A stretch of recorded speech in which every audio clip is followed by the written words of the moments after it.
Starch. So we're going to talk about these in a couple different ways. So amylose is just the linear version. So when we talk about starch, this is usually something that is branched, but amylose is the name that we give to the linear version. It only has glucose in it. So this only has repeating subunits of glucose over and over and over again. Technically, then it is called a glucan because the only monosaccharide that's being used as a subunit is glucose. It does have some branch points. We'll take a closer look at those in just a minute. So when we talk again about amylose, amylose is just the linear form. So amylose is nothing but alpha 1,4 linkages of glucose, just a straight chain. Amylopectin then has branches.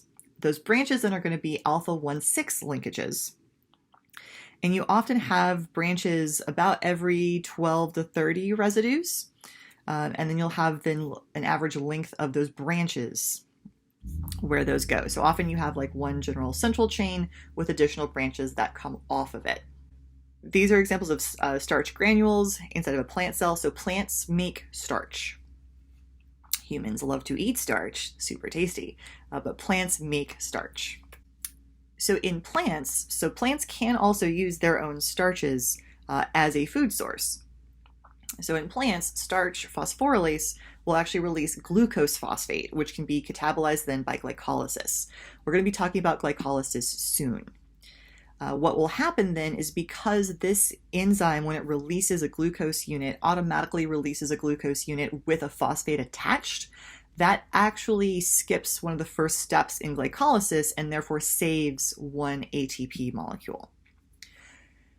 That'll get you through the alpha 1,4 linkages. In order to then break apart those cleavage, to break apart the branch sites, you need alpha 1,6 glucosidase.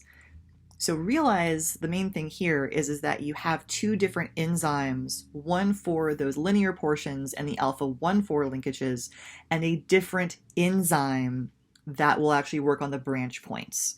So even though it's all glucose, you actually have two different enzymes, one for the linear portion and one for those branches. In animals, you can actually start the digestion of starch with salivary amylase. So your saliva will actually start to break this down. If you have the patience, if you've never done it before, you can actually chew on a cracker or something that is just mostly all starch. And if you chew it for long enough, it'll actually start to taste sweet, because that salivary amylase in your mouth will actually be able to break down those alpha 1,4 linkages of the glucose molecules, and then you can actually taste the glucose, which then your receptors will actually pick up as being sweet. And just again, a reminder that does require a different enzyme to break apart the branch chains, the branch points. So in animals, we go ahead and store carbohydrates as glycogen. What you'll notice here is that you have long chains that usually have alpha 1,4 linkages and then branch points that have alpha 1,6 linkages. That should sound really familiar because it is. The only difference between starch and glycogen is the degree of branching.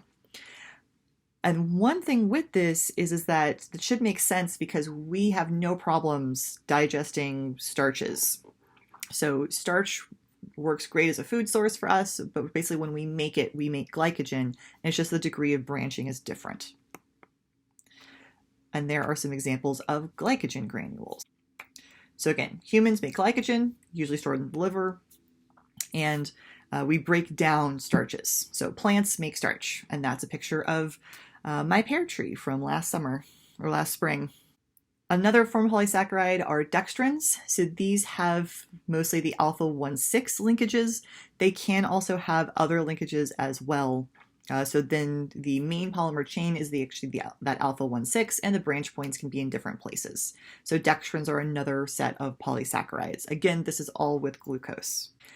We are still with glucose. So we were just talking about things like starch and glycogen, which is all amylose. So amylose, again, is that linear version of your starch or glycogen without the branch points. And that was all alpha. If we were looking at cellulose, the only thing we're changing is we now have beta 1,4 linkages. But there is a huge difference between cellulose and amylose, especially as we digest it. So cellulose is something that works great for structural things. So cellulose is what usually plants will build a lot of things out of. It is not something that we can digest. It's a great structural polysaccharide. So it's found in the cell walls of nearly all plants. When you think about things like the wood and bark of trees being insoluble, this is why. It's made out of cellulose, which is those beta-1,4 linkages. So they're very highly structured forms of cellulose and lignin. But it's kind of weird, right? Like starches, like we eat them, crackers are made out of them, they dissolve really easily in water, it's not a problem. Cellulose, which is really ridiculously similar, suddenly is insoluble in water and we can't digest it. So there's got to be something else going on with the cellulose to make that happen. So when we look at what happens in water, amylose, again, the part that we can actually digest and dissolve just fine, amylose actually usually forms a helical conformation. So if you've never actually looked at this before, I'd encourage you guys to look up something like the iodine clock reaction. It's pretty cool. But this is basically an image of amylose in those pink forms, and then the blue in the middle is actually supposed to be molecules of iodine, where the iodine will actually basically go in the center of those of that helix of the helix that amylose forms, and therefore turn a color. Cellulose does not form pretty helices in water. Instead, what it does is it often forms chains, and then there's a lot of hydrogen bonding that happens in between the chains. So instead of those chains interacting with water that could possibly be around it, they just interact with each other.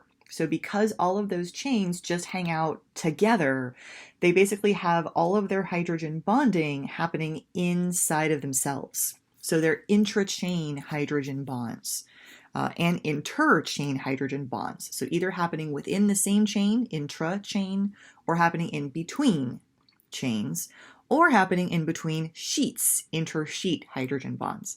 But the point again is, with cellulose, that all of that's happening and staying in cellulose. So it hangs out really well with itself, but doesn't interact with water. So because of this, cellulose is also going to be resistant to hydrolysis by acid and those amylases that degrade starch and glycogen.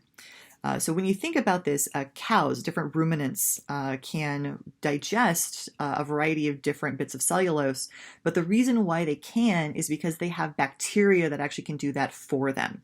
Termites even need that help of the bacteria that can help digest things for them. So when you think about that, we've been working on industrial scales of conversion of cellulose to glucose, and that's been a major barrier to the development of cellulose as a source of biofuel. Because the thing is that what we'd really love to do is be able to take some of the stuff that we usually can't use, leaves, barks of trees, other things like that, and turn it into fuel or a food source. So for those of you that don't remember, there was at one time, and there still is, a lot of emphasis on making ethanol from corn or sugarcane. And right now what we do is we actually make biofuel from the part that we eat. Because of what it's made out of. The goal would actually be able to make it out of all of the stuff that we can't eat. But because of those beta-1,4 linkages, making ethanol out of cellulose requires a lot more energy and is a lot harder to do, and therefore isn't really worthwhile at the moment on industrial scale.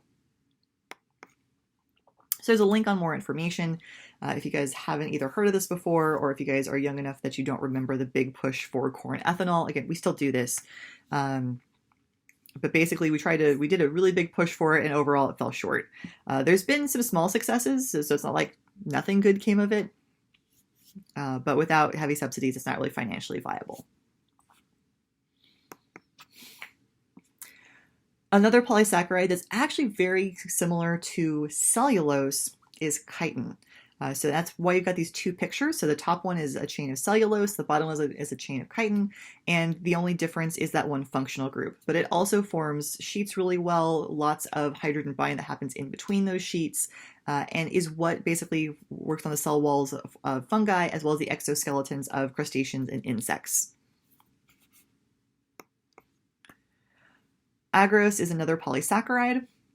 So you guys have likely heard of this in doing things like running an agarose gel. So this is what that looks like. So it's obtained from marine red algae. And this one, though, is not just all glucose. So this one actually does have alternating D-galactose and 3,6 anhydro-L-galactose. So yeah, agarose gels are very, very common, used constantly, used all the time. And so this is actually also very soluble, which is really nice and handy. And what this will basically form in water is a double helix in water. We can also get glucosamines, or sorry, yeah, Another structural polysaccharide is glucosamine glycans. These are linear chains of repeating disaccharides where one unit's an amino sugar and one or both are negatively charged. So that negatively charged piece oftentimes is the part that is important, because that negative charge is going to allow it to have additional functionality or will greatly affect the way that it acts in different cases. So here are 6 different ones with all of their different lovely structures.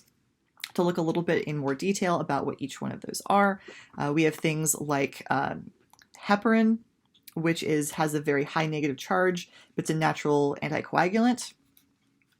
Hydrolynates are components of the vitreous humor of the eye and various other fluids and help lubricate the body's joints. You may also have heard of hyaluronic acid, which is related, but is something that will often come up and is supposed to be one of those beauty product style things. Oops.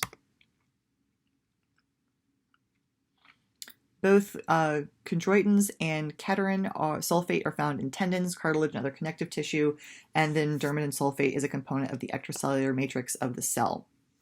So again, even though a lot of these look fairly similar, realize that they all have different properties and are used in the body for a variety of different things. So again, carbohydrates are really important.